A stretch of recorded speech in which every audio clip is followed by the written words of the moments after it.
আজকের ভিডিওতে আমরা এমন একটি বিষয় নিয়ে কথা বলবো যেটা প্রত্যেকটা নতুন ইনভেস্টর বা ট্রেডারদের মনে সবচেয়ে বড় প্রশ্ন হয়ে দাঁড়ায়। মিউচুয়াল ফান্ড নাকি স্টকস, কোনটা আমার জন্য ভালো, তাই না?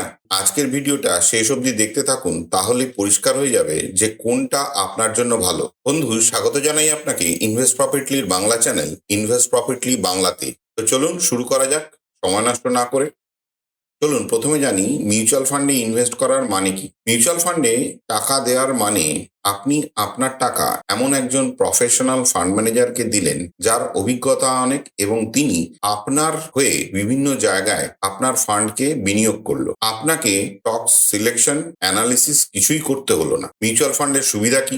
বিশেষজ্ঞরা আপনার ফান্ড পরিচালনা করেন। তারা এমনভাবে আপনার ফান্ডটাকে ডাইভার্সিফাই করেন বা বিভিন্ন ক্ষেত্রে বিনিয়োগ করেন যার জন্য আপনার রিস্ক ফ্যাক্টর কমে যায়। এসআইপির মাধ্যমে সহজেই আপনি মিউচুয়াল ফান্ডে ইনভেস্ট করতে পারেন। এসআইপির মাধ্যমে মিউচুয়াল ফান্ডে ইনভেস্ট করলে বাজার পড়লেও তুলনামূলকভাবে আপনার ঝুঁকি কম থাকে। অর্থাৎ আপনি শুধু মিউচুয়াল ফান্ডে ইনভেস্ট করবেন, বাকি সব কাজ এক্সপার্ট সামলে নেবে। এবার আমরা জানবো স্টকস কেনার অর্থ কি। স্টক মার্কেট থেকে আপনি যখন স্টক কেনেন তখন আপনি সেই কোম্পানির আংশিক মালিকানা কিনলেন। যদি কোম্পানি লাভ করে তাহলে আপনিও লাভ করবেন, যদি কোম্পানি লস করে তাহলে আপনিও লস করবেন। স্টকে ইনভেস্ট করার বৈশিষ্ট্য হলো শর্ট টার্ম এবং লং টার্মে দ্রুত প্রফিট করার পসিবিলিটিস। হাই রিস্কও থাকবে, পুরো নিয়ন্ত্রণ আপনার হাতে থাকবে। আপনার ডিসিশনের উপরেই নির্ভর করবে আপনি প্রফিট করবেন না লস করবেন। কোম্পানি অ্যানালিসিস, চার্ট অ্যানালিসিস এটা তাদের জন্য যারা শেখবার জন্য সময় দিতে পারবেন এবং নিজে সিদ্ধান্ত নেওয়ার মতো কনফিডেন্স তৈরি করতে চান। এবারে দুটোর পার্থক্য ভালো করে বুঝে নিন। মিউচুয়াল ফান্ডে আপনার টাকা এক্সপার্ট ম্যানেজ করেন, আর স্টকের ক্ষেত্রে আপনি আপনার টাকা নিজেই ম্যানেজ করেন। মিউচুয়াল ফান্ডে পোর্টফোলিও ম্যানেজার আপনার টাকাকে ডাইভার্সিফাই করে, সেই জন্য রিস্ক কমে যায়। স্টকে আপনার টাকাটা স্টক মার্কেটেই শুধুমাত্র ইনভেস্ট হয়, যদিও আপনার নলেজ থাকলে আপনি বিভিন্ন টাইপের স্টকস কিনে আপনার রিস্কটাকে ডাইভার্সিফাই করতে পারেন। এছাড়াও অন্য ক্ষেত্রেও নিজেই ইনভেস্ট করতে পারেন। মিউচুয়াল ফান্ডে ইনভেস্টমেন্ট নতুনদের জন্য সহজ, স্টকে ইনভেস্টমেন্ট নতুনদের জন্য তুলনামূলকভাবে কঠিন। মিউচুয়াল ফান্ডে আপনি এসআইপির মাধ্যমে নিয়মিত ইনভেস্ট করতে পারেন, কিন্তু স্টকে ইনভেস্ট করলে টাইম টু টাইম সেটাকে ম্যানেজ করতে হয় বা নজর রাখতে হয়। এখানেও আপনি এসআইপি করতে পারেন। মিউচুয়াল ফান্ডে ইনভেস্ট করলে আপনার কোনো কন্ট্রোল থাকবে না, কিন্তু স্টকে ইনভেস্ট করলে সম্পূর্ণ কন্ট্রোল আপনার হাতে।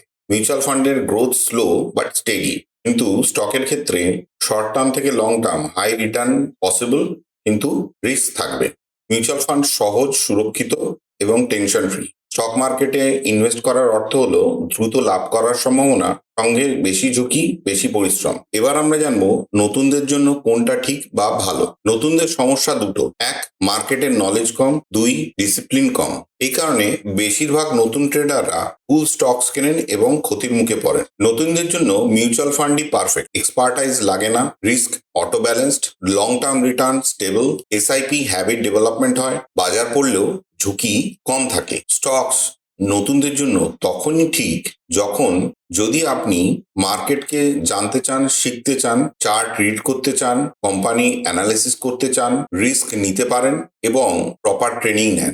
এবার আমরা জানবো নতুনরা সাধারণত কি কি ভুল করেন। নতুনরা সাধারণত তিনটি ভুল করেন: এক, টিপস শুনে বা দেখে বিনিয়োগ করা; দুই, নিউজ দেখে ট্রেড করা; তিন, দাম পড়লেই প্যানিকড হয়ে সেল করে দেওয়া। মিউচুয়াল ফান্ড ইনভেস্টমেন্ট এই ভুলগুলোকে অটোমেটিক্যালি অ্যাভয়েড করিয়ে দেয়, কারণ সেখানে ডিসিশন আপনি নেন না, ডিসিশন নেয় এক্সপার্ট।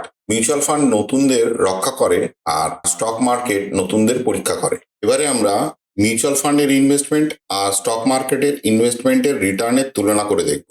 ধরুন আপনি প্রতি মাসে 5,000 টাকা করে ইনভেস্ট করলেন। মিউচুয়াল ফান্ড অ্যাভারেজ 12% করে যদি আপনাকে রিটার্ন দেয় বছরে, তাহলে 20 বছর বাদে আপনার টাকা বেড়ে 45 থেকে 50 লাখ টাকা হবে।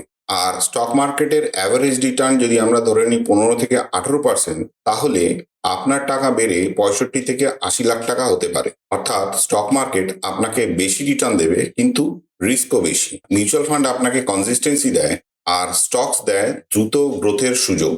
এক্ষেত্রে বলে রাখি, আপনার স্কিল বাড়ার সঙ্গে সঙ্গে স্টক মার্কেট থেকে আরও বেশি রিটার্ন পাওয়ার সম্ভাবনা বেড়ে যায়, কিন্তু মিউচুয়াল ফান্ডের ক্ষেত্রে সেটা পসিবল হয় না। তাহলে প্রশ্ন হলো কাকে বেছে নেবেন, মিউচুয়াল ফান্ড না স্টকস, কোনটা আপনার জন্য ভালো? আপনি যদি একদম বিগিনার হন তাহলে মিউচুয়াল ফান্ড দিয়ে শুরু করাটাই ভালো। এখানে রিস্ক কম, এখানে এসআইপি করাটা সহজ, আপনার ঝুঁকি কম, স্টেডি রিটার্ন। আপনি যদি শিখতে চান তাহলে 80% মিউচুয়াল ফান্ডে ইনভেস্ট করুন, 20% স্টকে ইনভেস্ট করুন, পারফেক্ট বিগিনার সেট আপ। আর আপনি যদি ইনভেস্টমেন্ট করা বা ট্রেডিং করা শিখতে শুরু করেন তাহলে ডিরেক্ট স্টক মার্কেটে ইনভেস্ট করতে পারেন, হাই রিটার্ন পসিবল এবং কন্ট্রোল পুরোপুরি আপনার হাতে।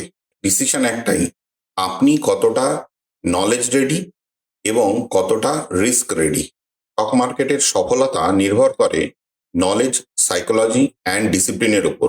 এক্ষেত্রে ইনভেস্ট প্রফিটলি আপনার ট্রাস্টেড লার্নিং পার্টনার হতে পারে। যদি ভিডিওটি ভালো লেগে থাকে তাহলে লাইক করুন, বন্ধুদের সঙ্গে শেয়ার করুন, সাবস্ক্রাইব করুন, আর হ্যাঁ, বেল আইকনটা প্রেস করতে ভুলবেন না যাতে আপনার কাছে নতুন ভিডিওর নোটিফিকেশন সবার আগে চলে যায়। তাহলে দেখা হবে পরের ভিডিওতে আরও একটি অসাধারণ টপিক নিয়ে। Till then, learn, trade and grow with invest প্রফিটলি।